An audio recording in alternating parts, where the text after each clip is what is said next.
এখানে একটা বল আসছে।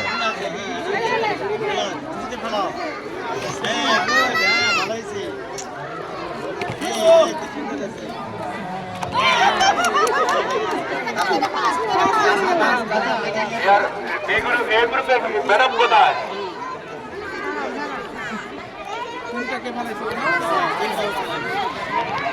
তিনজন যারা যারা ফেলবে তাদের একসাথে করে ফেলবেন।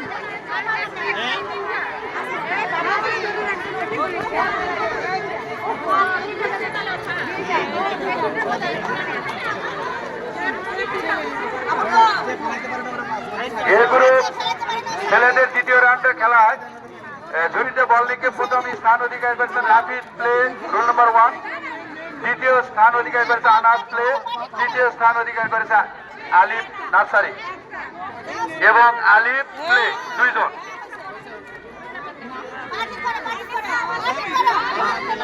এ গ্রুপ ছেলেদের মেয়েদের ঝুড়িতে বল নিক্ষেপে প্রথম স্থান অধিকার করেছে মাসুমা নার্সারি, দ্বিতীয় স্থান অধিকার করেছে মরিয়ম প্লে, তৃতীয় স্থান অধিকার করেছেন লামিসা নার্সারি। আর যারা খেলাধুলায় অংশগ্রহণ করে কোনো পুরস্কার পায়নি তাদের কোনো চিন্তার কারণ নেই, সান্ত্বনামূলক পুরস্কার সবাইকে দেওয়া হবে। আমাদের বছরে মাঝ বরাবর অনুষ্ঠান হবে, বার্ষিক প্রতিযোগিতার পুরস্কার বিতরণী সাংস্কৃতিক অনুষ্ঠান হবে এবং যেমন খুশি তেমন সাজো।